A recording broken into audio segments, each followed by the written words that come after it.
ये क्वेश्चन है इसी साल सॉरी ला ये क्वेश्चन पेपर है दिसंबर के एग्ज़ाम में 2024 में ही पूछे गए थे। पॉलिटी के क्वेश्चन है, इम्पॉर्टेंट बनते हैं बाकी सारे एग्ज़ामों के लिए जहाँ जहाँ पॉलिटी है। पूछ रहा है कि इनमें से कौन सा करेक्टली मैच्ड नहीं है। ठीक है, जैसे कि आर्टिकल 154। आर्टिकल 154 क्या कहता है कि हर एक राज्य में एक गवर्नर होगा और एक गवर्नर जो है उसी राज्य में या फिर दूसरे राज्य का भी कारोबार संभाल सकता है। आर्टिकल 153 ये कहता है, तो यानी ऑफिस ऑफ ए गवर्नर, ये बात बिल्कुल सही है। फिर कह रहा है आर्टिकल 154, इसका मतलब वो हो गया कि एग्जीक्यूटिव पावर बताई गई है गवर्नर की, यानी executive authority of a governor, ये बात बिल्कुल सही है।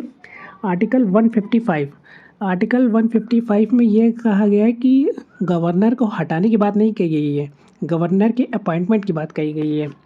ठीक है, तो आर्टिकल 155 गलत हो जाता है ये वाला। यहाँ अपॉइंटमेंट होगा तो सही होगा, अपॉइंटमेंट ऑफ अ गवर्नर। इसके बाद कह रहे हैं आर्टिकल 156 टर्म ऑफ गवर्नर, यानी गवर्नर का कार्यकाल, ये बात बिल्कुल सही है। आर्टिकल 156 में गवर्नर के कार्यकाल की बात कही गई है। नेक्स्ट क्वेश्चन कह रहा है कि इनमें से बताना है कॉन्स्टिट्यूशन ऑफ इंडिया के रिगार्डिंग कौन सा स्टेटमेंट सही है। पहला स्टेटमेंट कह रहा है कि the president shall not be the member of either of the house of the parliament, यानी राष्ट्रपति संसद के किसी भी सदन का सदस्य नहीं होता है। यह बात बिल्कुल सही है, लेकिन जो वाइस प्रेसिडेंट होता है उपराष्ट्रपति वो होता है। तो पहला स्टेटमेंट हमारा बिल्कुल सही है, जिसमें से ये कहा है कि राष्ट्रपति किसी भी सदन का सदस्य नहीं होता है। फिर कह रहा है कि the parliament shell consist of the president and the both house, ये बात बिल्कुल सही है कि संसद राष्ट्रपति और दोनों सदनों से मिलकर ही बनेगी। ठीक, तो ऑप्शन बहुत सही है, ए एंड बी।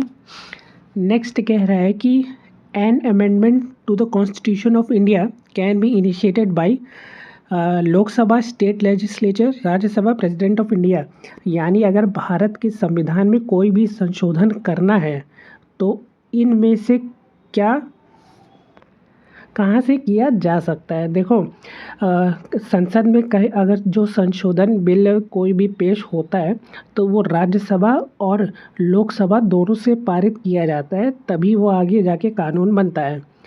तो इसका जो ऑप्शन है लोकसभा एंड द राज्यसभा, ठीक है, यही हमारा राइट हो गया।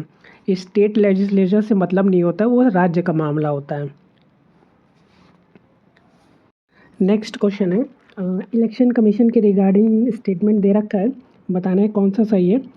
पहला कह रहा है कि conduct of election for the post of speaker and deputy speaker of Lok Sabha and the deputy chairman of Rajya Sabha, यानी कहना चाह रहे हैं कि इलेक्शन कमीशन ही कराता है जो पोस्ट खाली रहती है लोकसभा में स्पीकर की, डिप्टी स्पीकर की और डिप्टी चेयरमैन की राज्यसभा में। ये बात बिल्कुल गलत है, ये लोकसभा द्वारा आयोजित किया जाता है। इसके बाद सेकंड कह रहा है कि conduct of election of municipal corporation and municipalities, election commission of India ये नहीं कराता है। ये भी गलत है स्टेटमेंट, और ये भी गलत है, 1 और 2 गलत है।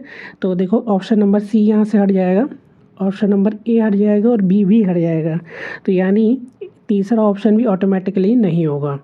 नन ऑफ द अबव इसका राइट आंसर हो गया। फिर कह रहा है कि which of the following is not correctly matched. ठीक है, जीवी राव कमेटी जो था प्लानिंग एट ब्लॉक लेवल, ये बात बिल्कुल सही है। दूसरा है दंतेवाला कमेटी, ये रूरल क्रेडिट, ब्लॉक क्रेडिट, इस पे काम किया था इन्होंने, ये बात बिल्कुल सही है। इसके बाद ये वाला है पंचायती राज फाइनेंस, ये गलत है। इस पंचायती राज फाइनेंस जो था वो LM सिंघवी कमेटी में था, ना कि इस वाले में था। तो ऑप्शन नंबर सी यहाँ से ये हो गया और यही हमारा राइट आंसर बनता है। नॉट करेक्टली मैच हमें बताना था। अशोक मेहता कमेटी पंचायती राज इंस्टीट्यूशन, ये सही है।